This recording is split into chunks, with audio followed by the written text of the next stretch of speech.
Baik, bismillah. Assalamualaikum warahmatullahi wabarakatuh. Alhamdulillah.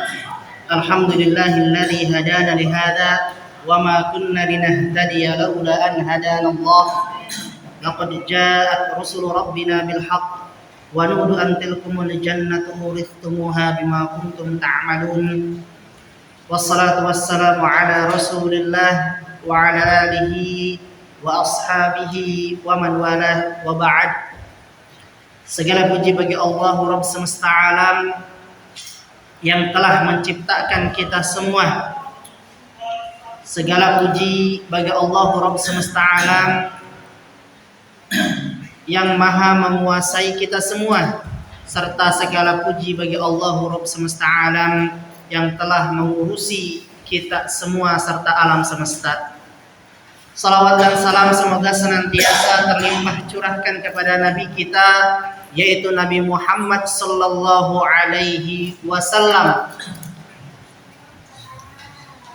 serta kepada keluarganya, para sahabatnya, dan juga kepada para umatnya yang senantiasa istiqamah di atas jalan yang telah Rasulullah sallallahu alaihi wasallam dan para sahabatnya tempuh hingga hari kiamat kelak.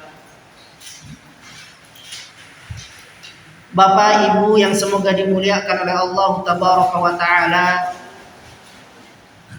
pada malam ini kita semua dapat berkumpul di musalla yang semoga diberikan keberkahan serta dilimpahkan rahmatnya kepada kita semua. Walhamdulillah, pada malam ini kita dapat kembali duduk di majelis ilmu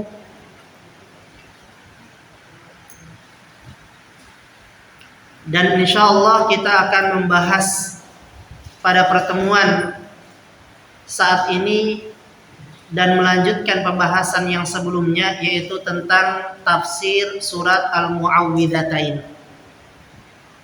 Kemarin sudah kita bahas bahwa yang namanya Al-Mu'awwidzatain itu adalah apa? Dua perlindungan. Al-Mu'awwidzatain adalah dua perlindungan. Yang dimaksud dengan surat Al-Mu'awwidzatain yaitu adalah Quran surat Al-Falaq dan juga Quran surat An-Nas. Kenapa Quran surat Al-Falaq dan surat An-Nas disebut sebagai Al-Mu'awwidzatain? Karena Nabi kita Muhammad sallallahu alaihi wasallam, beliau senantiasa menjadikan kedua surat ini sebagai sarana untuk meminta perlindungan kepada Allah Tabaraka wa Ta'ala. Sebagaimana yang telah kita bahas pada pertemuan yang lalu,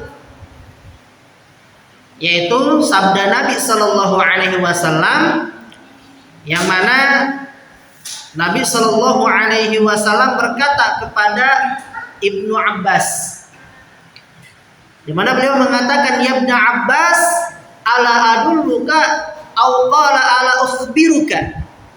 Wahai Ibnu Abbas, maukah aku tunjukkan atau aku kabarkan kepadamu bi afdal ma yata'awwadhu bihi al-muta'awwidun, yaitu sesuatu yang paling baik, yang paling afdal, yang biasa digunakan oleh mereka orang-orang yang apa? Meminta perlindungan kepada Allah Tabaraka wa Ta'ala.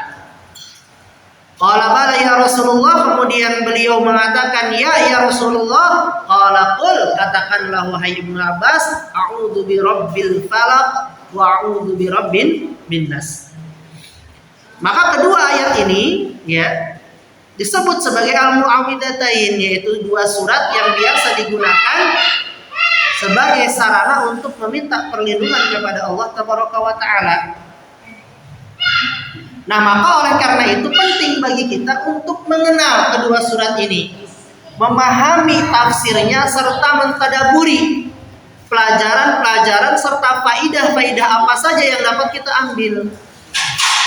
Karena ingat apa yang dikatakan oleh Imam Al-Qurtubi, inni la'ajabu mimman yaqra'ul Qur'ana wa lam ya'lam ta'wilahu kaifa yaltadzu biqira'ati. Imam Al-Qurtubi mengatakan, saya tuh heran katanya. Saya heran dengan mereka orang yang dia membaca Al-Qur'an namun tidak mengerti takwilnya, tidak mengerti tafsirnya, tidak memahami maknanya. Kaifa yaltadzu bi qiraatihi, maka bagaimana bisa orang tersebut menikmati bacaan Qur'annya. Jadi kalau kita sudah memahami maknanya, ya, memahami tafsirnya, memahami takwilnya, maka kita akan apa?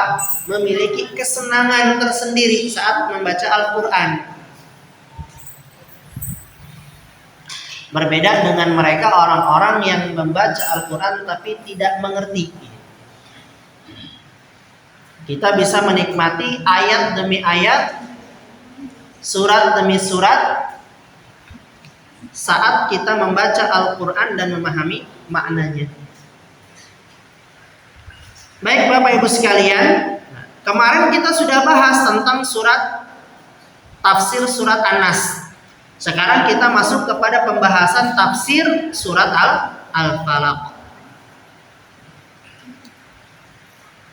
Perlu kita ketahui Bapak Ibu sekalian bahwa yang namanya surat Al-Falaq dan surat An-Nas ini diturunkan secara bersamaan. Jadi surat Al-Falaq dan An-Nas ini diturunkan bersamaan, maka disebutlah Al-Mu'awwidhatain, yaitu dua pelindung. Karena apa? Karena Quran surat Al-Falaq dan Quran surat An-Nas ini dia memiliki hubungan, memiliki korelasi antara An-Nas dengan Al-Falaq. Nanti kita akan bahas apa hubungannya. Dan surat ini merupakan madaniyah, yaitu surat yang diturunkan setelah Rasulullah SAW hijrah. Jadi jangan kita mendefinisikan Quran surat Madaniyah adalah Quran surat yang turun di kota Madinah. Jangan. Ini definisi yang kurang tepat. Jangan pula kita mendefinisikan Quran surat Makkiyah adalah Quran surat yang turun di kota Mekah. Ini kurang tepat. Kenapa? Karena ada Quran surat-surat Madaniyah yang turun di mana? Di kota Makkah. Di antaranya al-yauma akmaltu lakum dinakum wa atmamtu 'alaikum ni'mati wa raditu lakumul islama dina. Ya, di antaranya adalah ayat itu. Ayat itu adalah Madaniyah. Tapi turunnya di mana? Di kota Makkah. Maka ketika kita membaca bahwa surat ini keterangannya adalah Madaniyah, itu artinya surat tersebut adalah surat yang diturunkan setelah Rasulullah SAW hijrah ke Madinah. Ini dapat kita lihat di dalam kitab Usul At-Tafsir. Ya, pokok-pokok atau pondasi-pondasi tafsir Al-Qur'an. Siapa saja yang nanti mempelajari tafsir maka pasti akan belajar kitab Usul Tafsir ini. Baik, kemudian Bapak Ibu sekalian, adapun untuk asbab nuzul turunnya ayat ini, ya maka ada beberapa riwayat yang menerangkan tentang asbab atau sebab turunnya Quran surat Al-Falaq. Ada yang mengatakan bahwasanya di antara sebab turunnya surat ini adalah saat Nabi Shallallahu Alaihi Wasallam terkena sihir oleh orang Yahudi yang bernama Lubid bin Al-Asam di Madinah. Jadi diterangkan dalam riwayat ini bahwa Nabi terkena sihir, namun tidak lama, hanya sepintas saja. Ya. Maka ketika Nabi Shallallahu Alaihi Wasallam tersihir oleh orang Yahudi yang bernama Lubid bin Al-Asam di Madinah ini, maka turunlah apa? Quran surat Al-Falaq ini.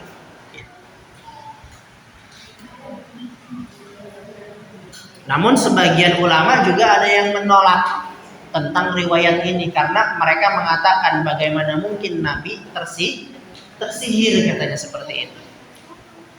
Karena kalau Nabi tersihir terganggu nanti wahyunya. Namun ulama yang mengatakan bahwa riwayat ini benar, ya, bahwa sihir kepada Nabi Muhammad itu tidak mengganggu wahyu. Namun di sana ada pelajaran penting, pelajaran berharga yang ingin disampaikan kepada kita semua. Dan para ulama yang mensahihkan hadis ini, mereka mengatakan bahwa, ya, di antara kalangan Nabi bukan hanya Nabi Muhammad saja yang terkena sihir, tapi juga ada nabi-nabi yang lain, di antaranya Nabi Musa. Nabi Musa pun terkena sihir, yaitu tak kalah para bangsa penyihir dari orang-orang Fir'aun itu ketika melemparkan apa? Tongkat, kemudian berubah menjadi ular. Ya, nah, maka kata para ulama yang mensahihkan hadis ini, mereka mengatakan bahwa ya tadi Nabi Musa pun tersihir sehingga seolah-olah melihat, ya, tongkat yang dilemparkan itu berubah menjadi ular seperti itu. Namun sihir tersebut tidak berpengaruh kepada apa? Kepada wahyu. Nah, maka turunlah Quran surat Al-Falaq ini. Ya. Sebagai apa? Sebagai bentuk perlindungan, ya, untuk Nabi Muhammad dan juga kita semua dari hal-hal yang tentunya tidak kita inginkan. Baik Bapak Ibu sekalian, selanjutnya kita masuk kepada pembahasan atau tafsir ayat yang pertama dari Quran surat Al-Falaq ini. Allah Tabaraka wa Ta'ala berfirman di dalam Quran surat Al-Falaq ayat yang pertama, "Qul a'udzu birabbil falaq." Qul, katakanlah wahai Muhammad. Namun ini perintah bukan hanya untuk Nabi kita Muhammad sallallahu alaihi wasallam. Maka para ulama mengatakan dalam kitab Ushul Tafsir, al-ibratu bi umumil lafzi la bi khususis sabab. Yang menjadi patokannya itu adalah keumuman lafaz. Yang menjadikan patokan hukum itu adalah keumuman lafaz, bukan kekhususan sebab turunnya. Jadi walaupun ayat ini turunnya kepada Nabi kita Muhammad sallallahu alaihi wasallam, namun hukumnya berlaku untuk siapa? Seluruh kaum muslimin. Perintah ini berlaku untuk seluruh kaum muslimin. Di dalam ayat yang pertama, Allah memerintahkan kepada nabinya serta kepada kita semua selaku kaum muslimin untuk berlindung. Berlindung kepada siapa? A'udzu birabbil falaq, yaitu berlindung kepada Rabb yang menguasai waktu subuh. Pada pembahasan Quran surat An-Nas, pada pembahasan Quran surat Al-Fatihah telah kita bahas bahwa yang namanya Rabb itu adalah, ya, yang terkumpul di dalamnya tiga sifat. Sifat yang pertama adalah Al-Khaliq yang maha menciptakan. Sifat yang kedua adalah Al-Malik yang maha raja dan juga maha menguasai. Dan sifat yang ketiga itu adalah Al-Mudabbir yang maha mengurusi. Maka ketika kita mengatakan Qul a'udzu birabbil falaq, artinya kami berlindung kepada siapa? Kami berlindung kepada Allah yang maha menciptakan. Kami berlindung kepada Allah yang maha menguasai. Kami berlindung kepada Allah yang maha mengurusi. Jadi Allah Rabbul Alamin. Ketika ada kata-kata Alhamdulillahi Rabbil Alamin, artinya Allah lah yang menciptakan alam semesta. Allah lah yang yang menguasai alam semesta. Seluruh alam semesta tunduk sama Allah. Dan begitu pula seluruh alam semesta itu diurus sama Allah Tabaraka wa Ta'ala, tanpa ada seorang pun yang ikut serta atau ikut campur dalam pengurusannya, kecuali yang diizinkan oleh Allah Tabaraka wa Ta'ala. Nah, maka ketika kita qul a'udzu birabbil falaq, kami berlindung atau aku berlindung kepada Rabb yang menguasai waktu subuh. Kata al-falaq sendiri di sini ada beberapa pendapat.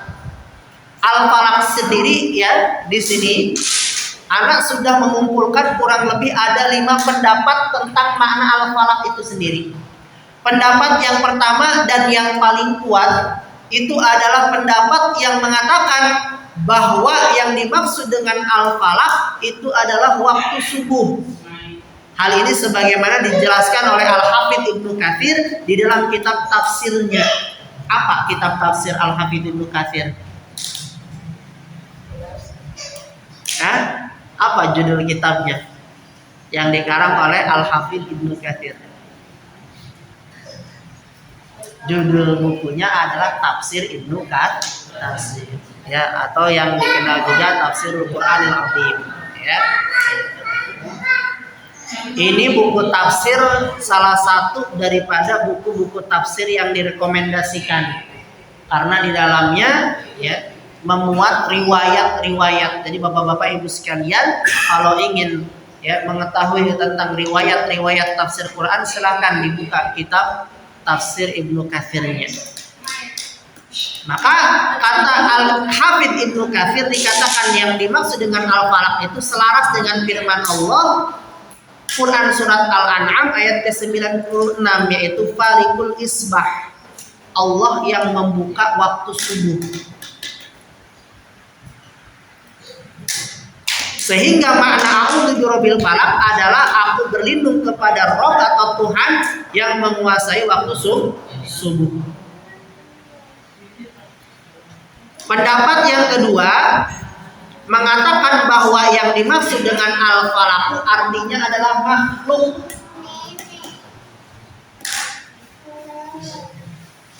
Pendapat yang ketiga mengatakan bahwa yang dimaksud dengan al-falaq adalah salah satu nama neraka. Jadi ada sebagian ulama ada yang berpendapat ya bahwa yang dimaksud dengan al-falaq itu adalah salah satu nama dari nama-nama neraka katanya. Pendapat yang keempat ada yang mengatakan nama al-falaq itu sendiri adalah nama penjara di dalam neraka. Ya, di dalam neraka jahanam. Pendapat yang kelima ada pula yang mengatakan al-falaq itu artinya lembah yang ada di neraka jahanam. Pendapat yang keenam mengatakan al-falaq itu sendiri artinya adalah sumur. Namun sumur yang ada di neraka jahanam. Dan pendapat yang terakhir yang dimaksud dengan al-falaq itu adalah rumah yang ada di neraka jahanam. Namun kembali pendapat yang paling kuat adalah pendapat yang keberapa? Yang pertama yaitu yang dimaksud dengan falaq adalah waktu subuh.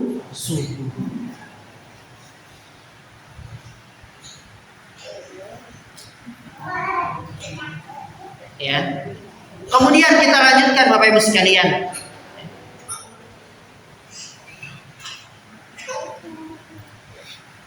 Ya. Tidaklah Allah Tabaraka wa Ta'ala menyebutkan suatu waktu di dalam firman-Nya, melainkan biasanya waktu tersebut memiliki keutamaan. Semisal waktu subuh. Ya, waktu subuh ini adalah waktu banyak yang memiliki banyak sekali keutamaan.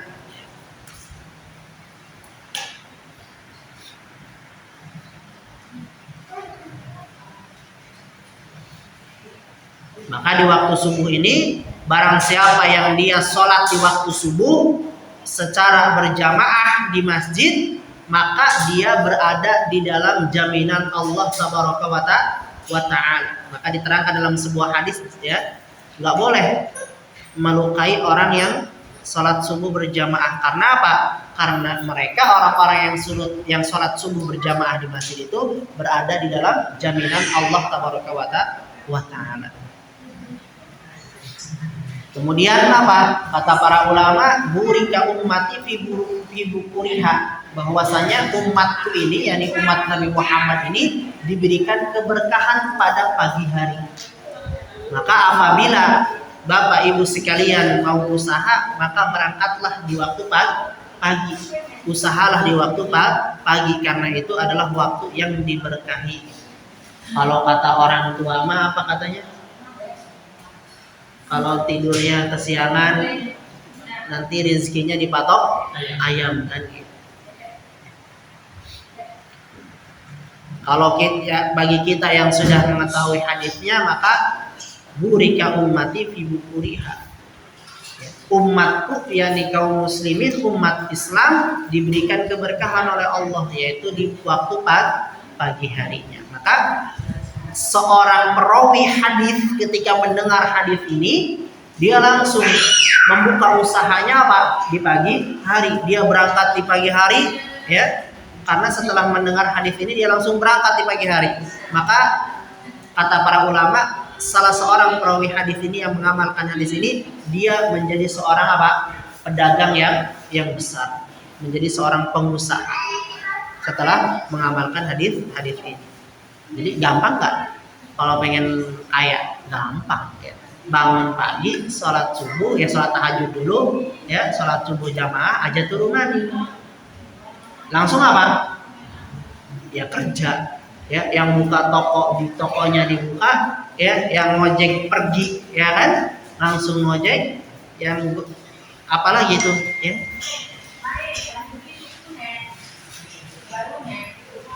Intinya apa? Tadi, ya, berangkat di pagi hari biar diberikan keberkahan. Sehingga, ya mungkin kalau dipikir-pikir ngegojek ini nggak banyak yang dihasilkan, tapi kalau diberikan keberkahan insya Allah cukup untuk menghidupi diri sendiri, menghidupi keluarga, anak istrinya. Kalau ke kebun kita, ya pada baik Pak, ke kebun pada baik, Allah akan berikan keberkahan kepada apa? Tanamannya. Ke kebun sambil berdoa juga, doakan kebunnya, ya Allah berikan keberkahan kepada kebun kami. Sama Pak, saya juga seorang petani. Kadang saya juga sedih Pak ketika melihat padi saya habis sama tikus. Ya, tidak ada yang bisa saya katakan kecuali apa? Allahumma inni astaudi'uka ziraati. Ya Allah ya Rabb kami, saya titipkan pertanian saya kepadamu. Ya, saya percaya insya Allah. Karena dalam hadis, barang siapa yang menitipkan barang kepada Allah, maka dipastikan barang itu tidak akan hilang dan Allah akan menjaga. Maka apa? Saya ketika melihat betapa sedihnya padi saya dimakan tikus, saya katakan Allahumma inni astaudi'uka ziraati. Ya Allah ya Rabb kami, saya titipkan pertanian saya kepadamu. Ya, insya Allah Allah menjaga. Walaupun rugi nggak terlalu rugi. Ya kan? Masih ada hasil yang dapat kita rasakan. Jadi kalau Bapak pergi ke kebun, ya pergi pagi-pagi, ya, kemudian usaha niatkan untuk apa? Ibadah, menafkahi anak istri, maka insya Allah diberikan keberkahan, ya, diberikan keberkahan kepada tanamannya, kepada pertaniannya, ya, dan lain sebagainya. Kemudian kita lanjutkan. Kita lanjutkan kepada ayat yang kedua, yaitu apa? Min syarri ma khalaq. Aku berlindung dari kejahatan makhluknya. Maksudnya adalah apa? Kami atau aku berlindung kepada seluruh keburukan dari apa yang Allah ciptakan dari makhluknya. Karena Allah ini, ya, menciptakan makhluk tidak semuanya baik. Ada yang baik, ada yang buruk. Termasuk Allah menciptakan manusia tidak semuanya soleh. Ya. Karena apa? Karena waja'alna ba'dakum 'ala ba'din fitnah. Kata Allah, ya, kami jadikan salah satu di antara kalian dengan yang lainnya itu sebagai ujian. Jadi kalau misalkan kita hidup di suatu daerah dan di daerah tersebut tidak semuanya satu pemikiran, ada yang ke kanan, ke kiri, ada yang A, B, C, wajar.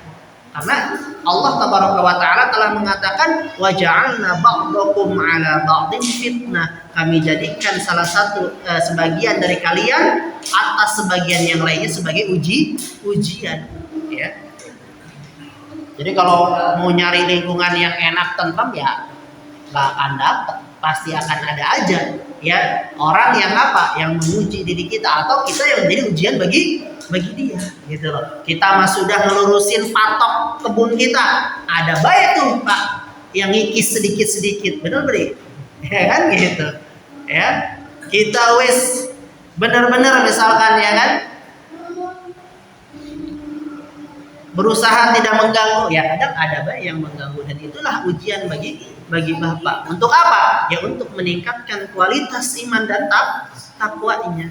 Karena ujian tidaklah dibuat, tidaklah ada melainkan untuk meninggikan derajat kita, ya. Baik, selanjutnya. Nah, gitu. Jadi wa min syarri ma khalaq, kita berlindung kepada Allah dari keburukan apa yang telah Allah ciptakan, bahkan dari istri dan anak-anak kita. Istri dan anak-anak kita pun bisa mendatangkan keburukan, ya. Istri bisa saja menghasut suaminya, ya. Untuk apa? Untuk tidak melaksanakan ibadah sholat. Ada nggak istri yang suaminya mau sholat, ya udah dicat aja suruh pulang lagi, padahal suaminya mau sholat berjamaah, habis sholat yang ngobrol dulu sama teman-teman, ya kan? Itu. Tapi kan ada aja. Ada pula istri ini yang yang menghasut suaminya untuk melakukan tindakan-tindakan yang melanggar aturan syariat. Maka Bapak Ibu sekalian, ya, apabila ibu ingin menjadi istri yang baik, yang solehah, silakan dilirik Al-Qur'annya, karena di Al-Qur'an sudah diterangkan. Demikian juga dengan bapak-bapak, dilirik Al-Qur'annya, karena di Al-Qur'an sudah diterangkan, ya, kepala keluarga mana yang mau kita ikuti, mau yang baik, yang buruk, atau sangat buruk, kan gitu, ya. Abu Lahab kepala keluarga bukan, Pak? Kepala keluarga, ya, cuman contoh kepala keluarga yang nggak baik, kan gitu. Siapa lagi? Ibrahim, Nabi Ibrahim kepala keluarga. Tinggal dicontoh, kita mau nyontoh kepala keluarga mana nih? Ya kan? Karena di Al-Qur'an semuanya sudah dijelaskan. Dalam Al-Qur'an semuanya sudah dicontohkan. Baik, kemudian kita masuk kepada ayat yang ketiga. Yaitu apa? Wa min syarri ghasiqin idza waqab. Yaitu aku berlindung dari kejahatan malam apabila telah gelap gulita. Nah ini Pak, Allah tabaraka wa ta'ala sudah menginformasikan kepada kita, sudah memberitahukan kepada kita untuk senantiasa berlindung dari kegelapan malam apabila sudah mulai gelap gulita. Kenapa? Karena di kegelapan malam itulah waktu untuk melakukan tindakan-tindakan kriminal biasanya. Sihir-sihir pun biasanya berpengaruhnya pada malam hari, ya. Katanya kalau zaman dulu tuh sempat Banten sama Cirebon katanya gitu ya, dan lain sebagainya. Maka sihir ini aktifnya biasanya di malam hari, Pak. Termasuk apa? Ya tadi, begal, rampok, pencuri. Biasanya kapan? Di malam hari. Sangat sedikit dilakukan pada siang hari, gitu loh. Kalau kita memperhatikan lagi Pak, hewan-hewan, Bapak di sini kan para petani mungkin banyak ya. Nah, coba ular yang berbisa keluarnya kapan Pak? Malam Pak. Rata-rata ular itu nokturnal. Kalau kita perhatikan awal kali saya turun ke sawah itu Pak, saya takut sama ular. Nih di sawah ada nggak orang mati karena ular? Yang jarang ada katanya gitu kan. Nah akhirnya apa? Saya turun, saya beranikan tuh nyawa kan. Nah cuman ketika saya turun, saya baca-baca tentang dunia perularan juga gitu maksudnya ya kan. Ya, ternyata ketika saya membaca ini, Masya Allah ya kan, ular-ular yang ada di sawah itu yang berbisa rata-rata keluarnya malam malam. Sedangkan yang keluar di siang hari biasanya ular sahabat petani. Ular weling yang hitam putih keluar malam, ya. Ular kobra biasanya keluar malam, ya kan, nyari makannya. Seperti itu. Nah, maka apa? Allah sudah memberikan kepada kita ilmu, informasi bahwa hendaknya kita ini berlindung kepada kegelapan malam apabila telah gelap gulita, karena semakin malam itu semakin gak baik, Pak. Makanya gak boleh begadang. Karena apa? Karena gak baik dari segi kesehatan, ya, gak baik juga dari segi yang lainnya. Karena malam itu waktu yang buruk. Kecuali nanti setelah sepertiga malam itu waktu yang baik untuk melaksanakan sholat tahajud. Selain itu juga apa? Ya di malam hari ya tadi banyaknya ruh-ruh yang bergantayangan, ya, serta binatang-binatang yang tadi yang berbisa. Kemudian kita lanjutkan kepada ayat yang keempat. Wa min syarrin naffatsati fil uqad. Dan aku juga berlindung dari apa? Dari kejahatan wanita-wanita tukang sihir yang menghembus pada buhul-buhul. Nah, kita pun berlindung dari apa? Kenapa disebut wanita-wanita tukang sihir? Karena zaman dulu biasanya yang menjadi tukang sihir, tukang santet ya wanita. Amat sangat jarang laki-laki yang profesinya jadi tukang sihir gitu. Jadi kebanyakan dari dulu wanita. Bahkan sampai sekarang pun kayaknya wanita yang digambarkan tukang sihir itu, ya, nenek lampir, ya kan gitu. Siapa maning? Ya, pokoknya rata-rata wanita. Ya, setan-setan juga, jin-jin yang yang dimistiskan kan wanita juga. Nyi Roro Kidul, penguasa lautan laut selatan. Kalau laut utaranya siapa? Dewi Langgar katanya. Ya rata-rata dewi-dewi kan gitu. Ya, perempuan. Namun bukan berarti semua perempuan tukang sihir, bukan ya. Baik, tapi tadi ya bahwasanya apa? Biasanya gitu yang menjadi tukang sihir itu adalah apa? Perempuan.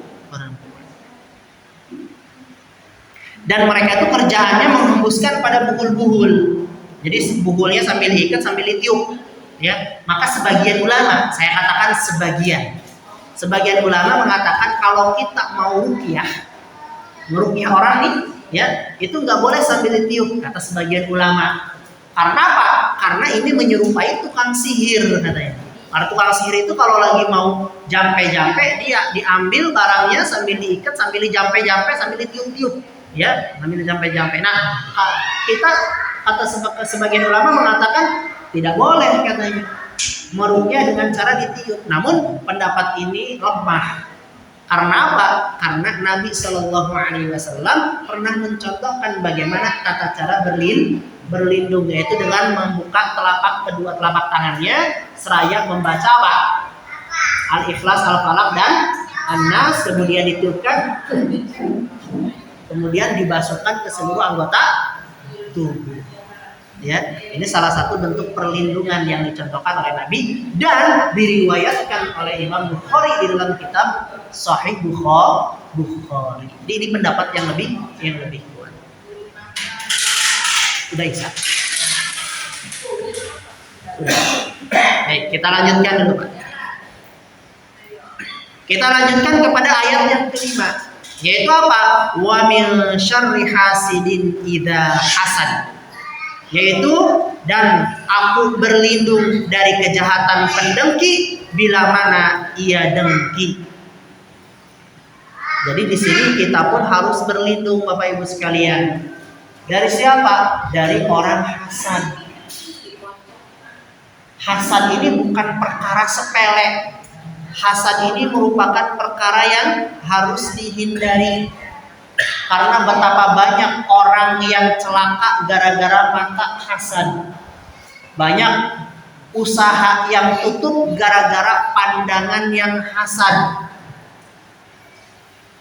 Ya, diceritakan bahwa zaman dulu, zaman Nabi Shallallahu Alaihi Wasallam, ada salah seorang yang berotot dan berbadan bagus, berenang bersama teman-temannya. Kemudian saat keluar dari air dilihat wah katanya badannya bagus dan sebagainya. Lantas selang beberapa waktu kemudian badannya langsung apa? Seperti terbakar. Maka kata Nabi itu disebabkan karena ain, yaitu pandangan hasad. Adzan dulu Pak, nanti kita lanjut. Baik, kita lanjutkan kepada pembahasan yang tadi ya. Wa min syarri hasidin idza hasad, yaitu aku berlindung kepada Allah, kepada Rabb, min syarri hasidin idza hasad, dari keburukan orang-orang yang hasad atau dari orang-orang yang dengki.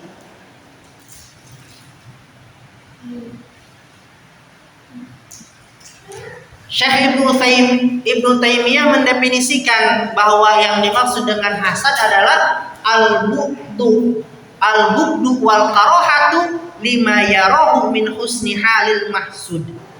Yang namanya hasad adalah membenci dan tidak suka terhadap kebaikan yang ada pada orang lain yang ia lihat. Itulah hasad. Dan hasad ini apa? Sangat bahaya. Seseorang gara-gara hasad nekat membunuh saudaranya. Seseorang gara-gara hasad rela menghancurkan usaha milik sahabatnya sendiri. Maka oleh karena itu kita harus apa? Harus banyak-banyak berlindung kepada Allah Tabaraka wa Ta'ala. Bahkan Nabi SAW, Bapak Ibu sekalian, mengingatkan kita untuk hati-hati saat kita punya rencana baik. Jadi kalau Bapak Ibu sekalian punya rencana baik, misalkan mau umroh, rencana mau umroh berangkat, maka diusahakan jangan banyak cerita. Jangan banyak cerita kesana kemari, sudah diam saja. Kenapa? Karena biasanya ketika kita menceritakan niat baik kita, kemudian banyak orang yang hasad kepada kita, ujung-ujungnya kagak jadi. Ya, maka hal ini sebagaimana diriwayatkan disabdakan oleh Nabi kita di dalam kitab Silsilah Shahihah nomor hadis ke 1453, Nabi Shallallahu Alaihi Wasallam bersabda, Ista'inu ala injajil hawaiji bil kitman. Maka bantulah kesuksesan hajat-hajat kalian, rencana-rencana kalian dengan apa? Merahasiakannya. Fa inna kulla dzi ni'matin mahsud. Karena setiap orang yang memiliki nikmat itu akan menjadi sasaran empuk bagi mereka orang-orang yang punya hasad, punya dengki. Gitu, ya. Jadi hasad itu tadi dia sangat berbahaya. Hasad ini adalah penyakit hati yang pertama kali terjadi di surga. Hasadnya iblis kepada siapa? Nabi Adam alaihi salam. Hasad ini juga penyakit hati yang pertama kali terjadi di muka bumi, yaitu hasadnya siapa? Ya, anaknya Nabi Adam itu. Sehingga terjadilah pembunuhan. Maka hasad ini kami katakan dia sangat berbahaya. Ya. Maka kita harus hati-hati daripada hasad itu. Ya. Jadi kalau hasad ini tidak boleh. Sebagaimana sabda Nabi Shallallahu Alaihi Wasallam, la tahasadu wa la tanajasu wa la tabaghadu. Dan janganlah kalian saling iri dengki, janganlah kalian saling hasad. Ya. Jadi kalau hasad semuanya terlarang, tapi ada yang namanya ghibthah. Nah, ini beda lagi kalau ghibthah nih. Kalau hasad mah karena iri dengki kepada nikmat yang dimiliki oleh orang lain, itu ada ghibthah. Ghibthah itu apa? Ghibthah itu adalah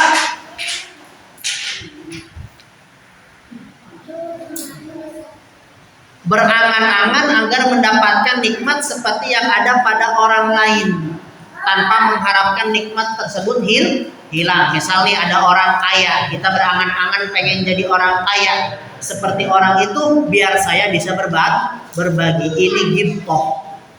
Maka kata Imam An-Nawawi menjelaskan, para ulama membagi hasad menjadi dua macam. Ada hasad hakiki, ada hasad majazi, yaitu yang disebut dengan ghibtoh ini. Hasad hakiki adalah hasad yang mana seseorang mengharapkan nikmat orang lain hilang. Itu hasad hakiki. Ada orang kaya punya mobil, nah ketika hati kita mengharapkan semoga celaka dan sebagainya, berarti kita sedang hasad, dan itu terlarang, nggak boleh. Ya. Adapun hasad majazi, kata Imam An-Nawawi, yaitu adalah ghibtoh. Apa itu ghibtoh? Yaitu berangan-angan agar mendapatkan nikmat seperti yang ada pada orang lain tanpa mengharapkan nikmat tersebut hilang. Dan sebagai penutup, Bapak Ibu sekalian, sebagaimana yang telah saya jelaskan pada pembahasan pada di awal tadi, bahwa surat Al-Falaq dengan surat An-Nas ini punya hubungan, punya korelasi, ya.